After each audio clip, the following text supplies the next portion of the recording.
மாண்புமிகு பேரவைத் தலைவர் அவர்களே, மாண்புமிகு முதல்வர் அவர்களே, இந்த அவையிலே பங்கெடுத்திருக்கின்ற சட்டமன்ற உறுப்பினர்களே, அமைச்சர் பெருமக்களே, எதிர்க்கட்சி தலைவர் அவர்களே, உங்கள் அத்தனை பேருக்கும் என்னுடைய வணக்கத்தை தெரிவித்துக் கொள்கின்றேன்.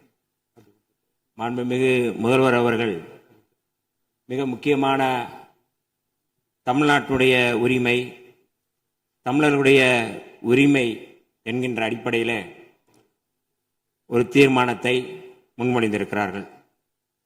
இது வரலாற்று சிறப்புமிக்க முன்மொழிவு. நாம் அத்தனை பேரும் சட்டமன்ற உறுப்பினர்கள், தமிழ்நாட்டு மக்கள், தமிழர்களுடைய உரிமைகளை பாதுகாக்கக்கூடிய அத்தனை கட்சிகளும் மாண்புமிகு முதல்வர் அவர்கள் முன்மொழிந்த இந்த முன்மொழிவை எந்த பாகுபாடும் இல்லாமல் ஏற்றுக்கொள்வார்கள், ஏற்றுக்கொள்ள வேண்டும் என்கின்ற கோரிக்கையை முன்வைத்து விடுதலை சிறுத்தைகளின் சார்பில் முழுமையாக இந்த தீர்மானத்தை வரவேற்கிறோம், பாராட்டுகிறோம். இதற்கு அடுத்த முன்னெடுப்பு என்ன என்பதையும் நாம் தெளிவுபடுத்த வேண்டிய தேவை இருக்கின்றது. இயல்பாகவே இந்தியாவினுடைய கடைமடை பகுதியான தமிழ்நாடு இயற்கையான வற்றாத ஜீவநதிகளை கொண்டிருக்கவில்லை. பாலாறாகட்டும், முல்லை பெரியாறாகட்டும், காவிரியாகட்டும், பிற மாநிலங்களோடு இயல்பாகவே நாம் நீரியல் தேவைகளுக்காக போராட வேண்டியிருக்கிறது. இந்த சூழலில் புரட்சியாளர் அம்பேத்கர் அவர்கள் இந்த நீரியல் தொடர்பாக நீர் பிரச்சனை குறித்து என்ன மாதிரியான தீர்வை முன்மொழிந்தார் என்பதை நான் இந்த அவையிலே சொல்ல விரும்புகின்றேன். 1942 முதல் 1946 வரை ஆங்கிலேய ஆட்சியின் கீழ் அமைந்திருந்த இந்திய அரசில் தொழிலாளர் நலன், பாசனம் மற்றும் மின்சாரம் ஆகிய துறைகளுக்கு அமைச்சராக இருந்த புரட்சியாளர் அம்பேத்கர் அவர்கள் மிக முக்கியமான இந்த மத்திய நீர் ஆணையம் தொடர்பாக அன்றைக்கு முன்னெடுத்தது தொடர்பாக இன்றைக்கு நமக்கும் பயன்படுகின்றது. மக்களுக்கு பயன்படும் நீர் ஆதார திட்டங்களை நடைமுறைப்படுத்த நதிகளை தேசியமயமாக்க வேண்டும் என்ற கருத்தை புரட்சியாளர் அம்பேத்கர் அவர்கள் முன்னெடுத்திருந்தார்கள்.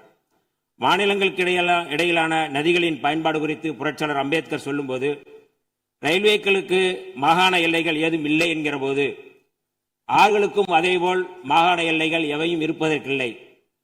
ஒரு மாகாணத்திலிருந்து இன்னொரு மாகாணத்திற்கு பாய்ந்து செல்லும் ஆறுகளுக்கு முக்கியமாக இது பொருந்தும் என்கிறார்.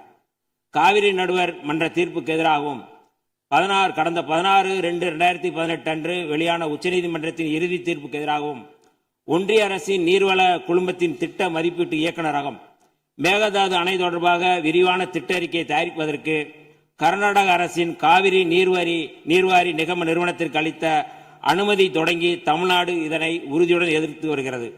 தமிழகத்தின் வேளாண்மை சார்ந்த மக்களின் நலன்களின் மாத்திரமல்ல, கர்நாடகத்து விவசாயிகளின் மீதும் நமக்கு அக்கறை இருக்கிறது எனும் இச்சூழலில் மாண்புமிகு முதலமைச்சர் அவர்கள் முன்மொழிந்துள்ள தீர்மானத்தில் குறிப்பிட்டுள்ளபடி கர்நாடக அரசு மேகதாதுவிலோ அல்லது காவிரி படுகையில் வேறு எந்த இடத்திலோ அணை அல்லது எவ்வித புதிய நீர்த்தேக்க திட்டத்தை பிற படுகை மாநிலங்களின் இசைவு இன்றியும் ஒன்றிய அரசின் ஒப்புதல் இல்லாமலும் மேற்கொள்ளக்கூடாது என்பதை விடுதலை சிறுத்தைகள் கட்சியின் சார்பில் நாங்கள் வரவேற்கின்றோம்.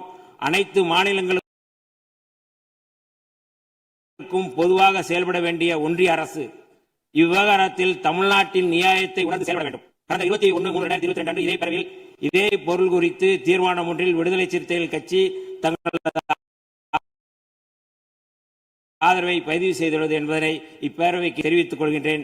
தமிழர் உரிமை காக்கும் தமிழ்நாடு அரசின் அனைத்து நடவடிக்கைகளுக்கும் விடுதலை சிறுத்தைகள் கட்சி என்றும் உறுதியாக இருக்கும் என்று சொல்லி வாய்ப்புக்கு நன்றி கூறி விடைபெறுகிறேன். நன்றி, வணக்கம்.